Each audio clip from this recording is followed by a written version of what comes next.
C'est l'heure des experts de 7h15. Mais Pierre calmez-vous, David. ils sont là, les experts d'Europe 1. Axel de Tarlé pour l'éco, Alex Taylor pour l'Europe, David Doucan pour la politique et Maud Descamps pour l'innovation. Mesdames, messieurs, bonjour. Bonjour Pierre.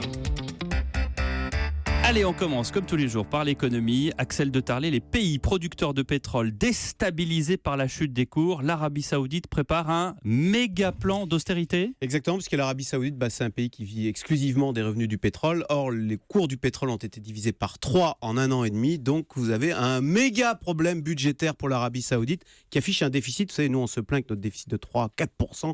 En Arabie Saoudite, il est de près de 20% le déficit budgétaire. Donc, le gouvernement a annoncé un méga plan d'austérité. Et le problème, c'est qu'en Arabie Saoudite, le gouvernement, c'est tout, si vous voulez. Le gouvernement achète la paix sociale, l'eau est subventionnée, l'électricité est subventionnée, l'essence est subventionnée. Les Saoudiens payent leur essence 15 centimes le litre. Et tous les emplois sont des emplois publics. Donc, la conséquence de ce méga plan d'austérité, c'est est-ce qu'il ne va pas y avoir une grogne de la population saoudienne, et c'est pas anodin. On est là dans un pays où 60% de la population a moins de 30 ans, est désœuvrée, sensible aux thèses djihadistes. Donc vous voyez, derrière ces problèmes économiques, vous avez des problèmes politiques, et qui se retrouvent pas en Arabie Saoudite. L'Algérie vient d'annoncer, parce que l'Algérie a exactement le même problème, 98% des recettes d'exportation, c'est le pétrole en Algérie. Évidemment, les recettes ont chuté, et l'Algérie vient d'annoncer, attendez, tenez-vous bien, la suppression d'1 million de postes de fonctionnaires.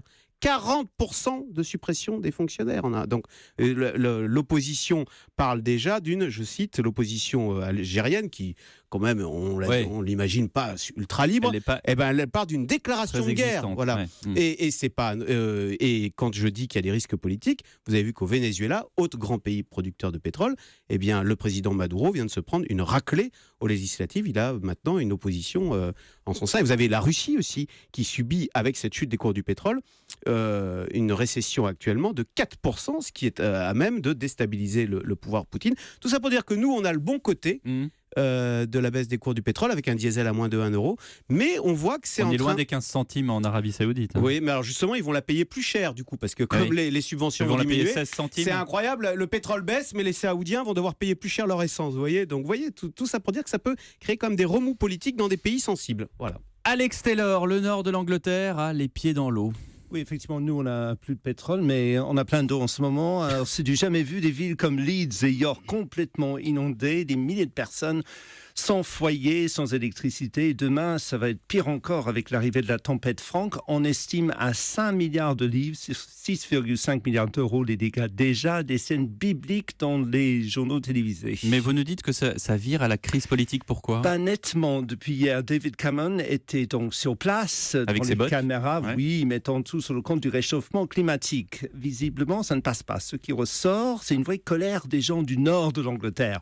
On protège beaucoup mieux le sud, où les gens votent à droite. Jamais on ne laisserait Londres vulnérable comme nous.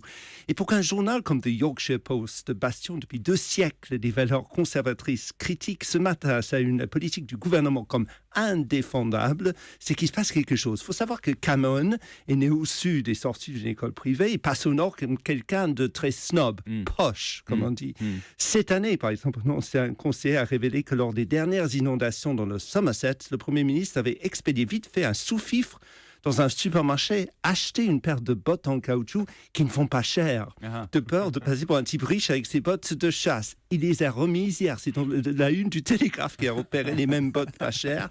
Mais vu la colère qui monte, une fois ses orteils au sec, David Cameron va devoir affronter ce sentiment de régionalisme qui gronde de plus en plus au nord de l'Angleterre. Région qui se trouve, je vous rappelle, après tout, juste à côté de l'Écosse, de plus en plus sécessionniste. C'est lui qui avait mangé un hot dog avec une fourchette et un couteau, non ? Non, ça c'était le maire de New York. Non, c'est en Angleterre. L'ancien leader du Parti travailliste. Ah ouais, non, mais il y avait Bill de Blasio, le maire de New York, là, qui avait mangé une pizza avec, en sortant des couverts. Alors qu'à New York, on mange la pizza à la main. Voilà. Bon, c'est compliqué. Bon, on va pas quand même faire une digression sur la pizza. David Doucan, merci pour la transition. Vous allez nous parler du FN ce matin. Et vous nous dites que le Front a désigné son adversaire pour les semaines et les mois qui viennent. Et ce n'est pas le gouvernement socialiste, c'est la droite. Oui, absolument. Parce que le Front National a fait un constat. À gauche, on a fait le plein. On est au max. On n'arrivera pas à en braconner plus. C'est un proche de Marine Le Pen qui confie cette analyse en privé.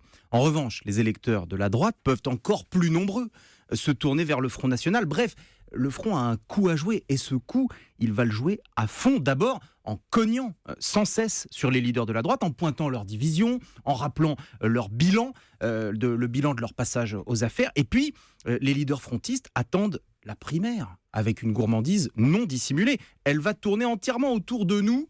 On distribuera les bons et les mauvais points. C'est un cadre frontiste qui rigole en disant cela. Mais ça va suffire de cogner comme ça contre les Républicains, David ? Non, ça ne suffira pas parce que le Front National a un gros problème, c'est son programme économique qui fait toujours peur. La sortie de l'euro. La sortie de l'euro, c'est le point qui empêche toute une part de l'électorat de droite de franchir le Rubicon et d'aller voter au Front National. Eh bien, sachez-le, l'idée d'abandonner cette mesure phare n'est plus un tabou dans les conversations à la tête du parti frontiste. Et d'ailleurs, vous allez le constater, dans les semaines et les mois qui viennent, les têtes d'affiche vont changer de vocabulaire. Ils parleront de réforme de la monnaie commune, de changement des règles de sortie, mais en douceur. Quant à l'abandon pur et simple de la sortie de l'euro, la question sera posée fin janvier à l'occasion d'un séminaire de la direction du Front National organisé par Marine Le Pen. Un tout dernier point, David. Ils ont une préférence au FN dans la primaire à droite ? Ils ont une nette préférence, vous pouvez essayer de deviner, pour Nicolas Sarkozy. Pourquoi lui ? Pourquoi ? Parce que ça permettra d'abord dans la campagne de le renvoyer sans cesse à son bilan.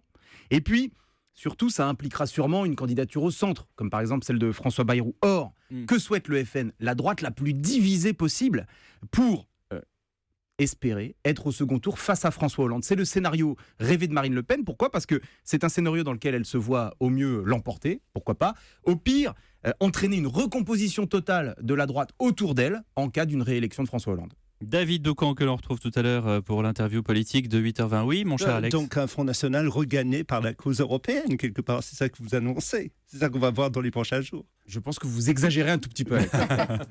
Allez, Maud Descamps, ce matin, on parle d'un tout nouveau type de batterie, de piles rechargeables, plein de promesses. Oui, c'est une très belle innovation française. Une équipe de chercheurs a trouvé le moyen de remplacer le lithium, vous savez, qui est utilisé actuellement dans les batteries, mais qui est une matière rare et chère, par du sel, tout simplement. Alors, il a fallu 2 ans aux ingénieurs pour développer leur prototype. Pas moins de 6 laboratoires ont planché sur la recette idéale pour fabriquer une pile au sodium qui soit aussi performante que sa cousine au lithium. Et le résultat est très prometteur. Est-ce que ça fonctionne aussi bien que nos piles traditionnelles ? Alors oui, ces performances sont quasiment identiques aux batteries qu'on trouve déjà dans le commerce. Et puis, elle a d'autres avantages. Tout d'abord, écologique. L'extraction du chlorure de sodium, donc de sel, serait moins polluante que celle du lithium. Autre atout de taille, le coût de cette super batterie au sel, puisque le sodium est beaucoup plus présent dans la nature que le lithium, environ 1000 fois plus, nous dit le CNRS, et donc son prix est moins élevé, 2500 € pour la tonne de sodium, là où la tonne de lithium, elle se vend 6500 €, soit plus du double. Et elle ressemble à quoi physiquement, cette batterie ? Physiquement. Physiquement, à une pile originale. Bon, d'accord, je suis déçu, ma question n'était pas forcément la plus pertinente. Enfin, voilà, alors c'est un cylindre de 18 mm de diamètre, de 6 cm et demi de hauteur, et ça en fait c'est une taille standard qui va justement permettre aux usines de fabrication de s'adapter facilement sans qu'il ne soit nécessaire de changer toutes les installations et les équipements. Alors un gros bémol quand même sur cette nouvelle pile, sa densité énergétique, c'est-à-dire l'énergie que cette batterie produit, qui ne serait pas assez élevée pour intéresser pour l'instant les secteurs de l'informatique et de l'automobile. En revanche, la batterie au sodium serait une très bonne solution pour stocker l'énergie. C'est ce que nous expliquent les chercheurs, par exemple pour les champs éoliens ou encore pour le photovoltaïque. Quand même pour ça. Merci Maud Descamps, merci les experts, à demain. À demain.